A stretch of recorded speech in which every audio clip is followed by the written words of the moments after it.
She's trying to calm her down, saying everything will be alright. She knows that she's hungry, but she keeps on telling the baby, or herself, perhaps, that everything will be alright. Suddenly, a young woman says she can't take care of this girl, and she says she can, that she's her daughter. She won't listen to her anymore, handing her a handful of cash to take the girl. She'll not trade her daughter like that, but she tells her to open her eyes, telling her to just take the money and give her daughter to her. She pulls her away from the woman's arms while she collects the money. She says she can't do this, that God will never forget her if she does this. She doesn't care, telling her to go away, that she'll call the police on her. It's her daughter, but she walks away. She'll see if she will win him over now or not, that this house will be hers. She tells the snotty girl to stop crying, that her life will be better now.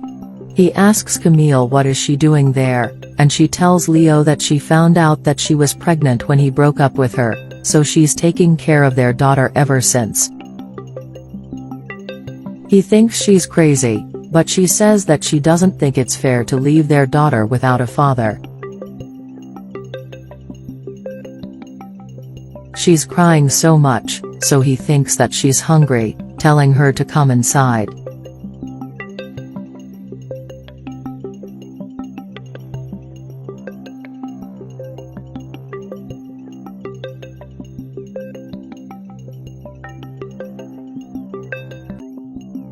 She tells him to wait, but he says he's off to work. She says she can't be alone with her crying like that. He says that she's her mother, that he has to go to work. The real mother was waiting there, and she goes and asks about her daughter. He asks what's going on there, and she interrupts her, telling him that this trashy woman is probably after some handout.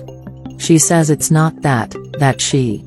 He tells her to calm down, asking if she knows how to take care of children, and he says she does. He says they have a newborn baby, and that they need someone to take care of her. She says she'll do it, that she doesn't need to get paid for this. She thinks he's losing hiring this woman to take care of their daughter, but he's sure that she'll take better care than her. She promises that she'll do her best, so he says that he'll pay her for this and they can talk about this overnight. She asks what's her plan by doing this, and she says that she took her daughter from her, that she only wants to take care of her, that she doesn't have to tell him that she's the mother, that she only wants to help her. She doesn't want any funny business, and she swears it. She tells her to go in and take a shower.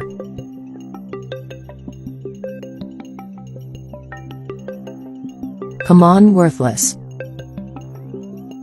She's sorry for the delay, telling Iris that she brought everything she likes. She places everything on the table and tells her to hurry up. She's sorry again, and she goes and throws water on her, saying that it's hot. She can't believe she brought this for her, and the father asks her what is she doing. She says it was her fault, and she says that this woman is useless. He'll not have her behaving like that, but she changes the subject, saying that she wants a brand new phone. He says if she wants that, then Elizabeth will take care of her now. She doesn't understand it, but he says that he'll give her once Elizabeth tells him that she deserves it. She doesn't want to be near this woman, and the mother says he's overreacting. He says he's not, and that's final. She asks if she can be excused from the table, and he tells her to go and keep an eye on Iris for him. She can't believe this smelly woman will be near her, and he tells her to stop that, but she says she lost her appetite. She thinks that her daughter is right, but he says that he's trying to teach discipline, something that she doesn't do. She says she wants to talk to him, but he says he's working, asking her what she wants to talk about. She doesn't think he should have given Elizabeth that power over Iris, and he asks why's that. She thinks her daughter will catch lice from that woman. He says this is absurd, that she works for them for many years. She thinks it'll be best to leave the girl alone, and he knows that she would like to leave her alone like that. He finishes that conversation, and as he gets up to leave, she sees his wallet lying on the couch.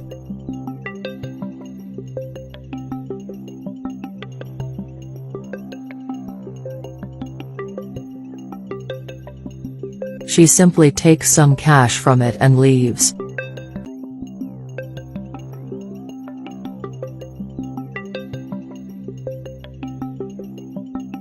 She goes and says she wants to talk to her. She swears she didn't do anything, but she says she got what she wanted, that she'll be like Iris's shadow following her around. She says she's there because of her daughter. That makes her take her by the collar, slipping the money inside her pocket while saying that she'll never be her mother and pushing her away. It's her final warning. She has no idea why she's like that she takes care of everything in that house and she keeps treating her like that.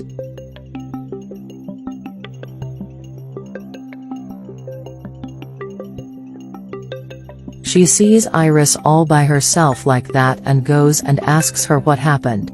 She tells her to go away and mind her own business. She asks why she treats her like that she always treats her as if she was her daughter. She doesn't want to imagine that, and she ignores that, saying that she should be in school right now. She says it's none of her business, but she doesn't go to school anymore. She asks if something bad happened there at school, but she says it doesn't matter if she goes or not to school. Of course, it matters. She has to study so she can be someone, but she says that her parents pay for everything for her, but they never give her what she really needs. She knows that her father works a lot and doesn't give her too much attention. She knows that, saying that her mother doesn't do anything, that she barely even talks to her. She would like to be held, to feel some kindness, but she doesn't give her. She understands it, saying that she can count on her for anything she needs.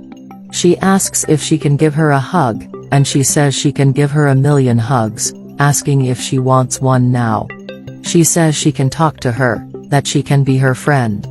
She didn't know she was so cool, thanking her for this, and she says she can rely on her, but with one condition.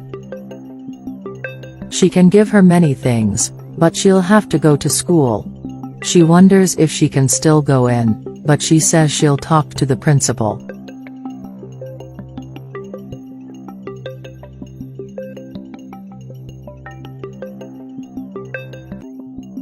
He takes his wallet and sees that the money's gone. She comes up and asks him what's wrong, so he goes and tells her that her money is all gone from his wallet. She can't believe money is going to start to vanish around the house.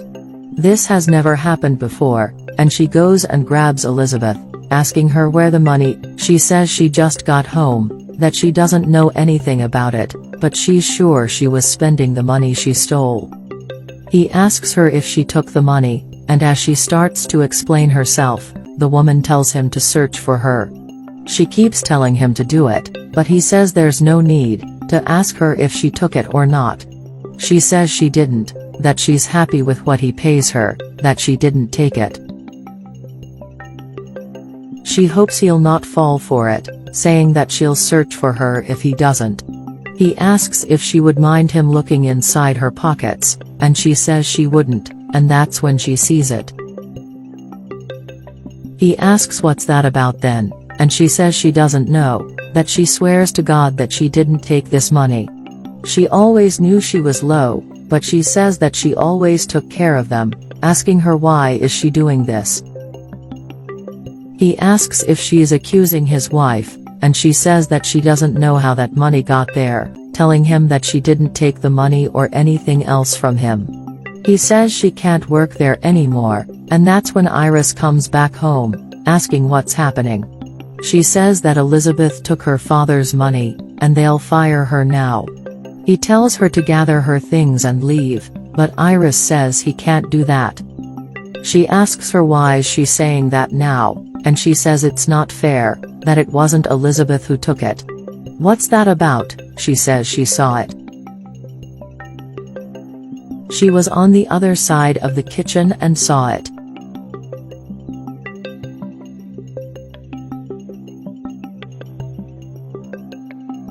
He can't believe that Camille did this, and she knew that she should have chosen another kid, that she never liked her.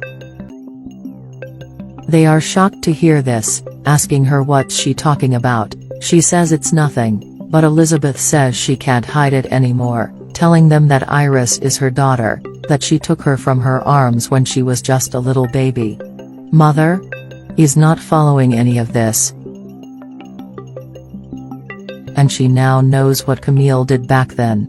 She was trying to get hold of him, and since she didn't have any kids, she told him that the baby was hers, but she says that she took her baby from her arms, throwing money on her and saying that she would call the police.